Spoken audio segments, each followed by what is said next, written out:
President Joe Biden and House Speaker Nancy Pelosi recently stated during a Democratic conference that government spending reduces the debt and deficit.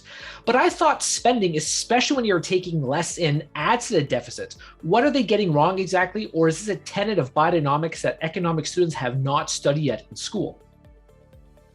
They're definitely getting something wrong, but they're not being that unusual in the sense that they're repeating a central tenet of Keynesian economics. The idea of Keynesian economics is that government spending has this sort of magical multiplier effect. And as government spends money and it circulates through the economy, I buy something from you, then you buy something from the shopkeeper buys something from the wholesaler buys something from the manufacturer buys something from the raw material providers, and then the raw material providers are paying wages, and those people then go out and spend money. So it's sort of this notion that you're sort of priming the pump of the economy. Now, as a theory, it's nice and elegant, and if you really put on some really aggressive assumptions about this so-called multiplier effect, marginal propensities to consume, and all these sort of boring economic terms that unfortunately some people learn about when they get spoon-fed Keynesian economics in college, I guess it makes sense in that sort of make-believe world. But here's the problem. We tried Keynesian economics under Herbert Hoover, it didn't work. We tried it under Franklin Roosevelt, it didn't work. The Japanese have been trying it for the last 30 years, it doesn't work. We tried it under Obama, it didn't work. We tried it already last year under Biden, it didn't work. We tried it under Obama, it didn't work. We tried it under Gerald Ford and Jimmy Carter. They've tried it all over the world. It's never worked, and yet the excuse is always the same.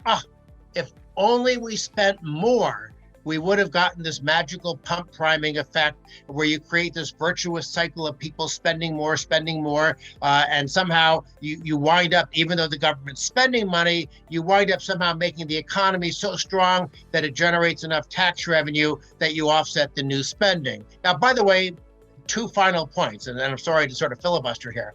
Two final points.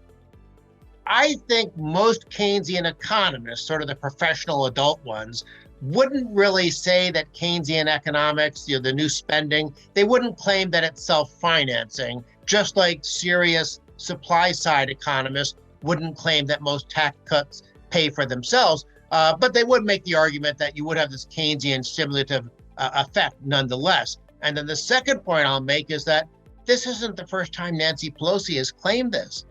Way back during Obama's stimulus, going back over more than 10 years, she said that unemployment benefits were good for the economy. Now, you would think paying people not to work is not a recipe for faster growth, but because she was making that claim within this sort of strange, magical formula of Keynesian economics, we're giving people money not to work, but they're going to go out and spend that money, and then you get into that whole cycle that I talked about already, from the shopkeeper to the wholesaler, et cetera, et cetera. So there is an underlying rationale behind these claims.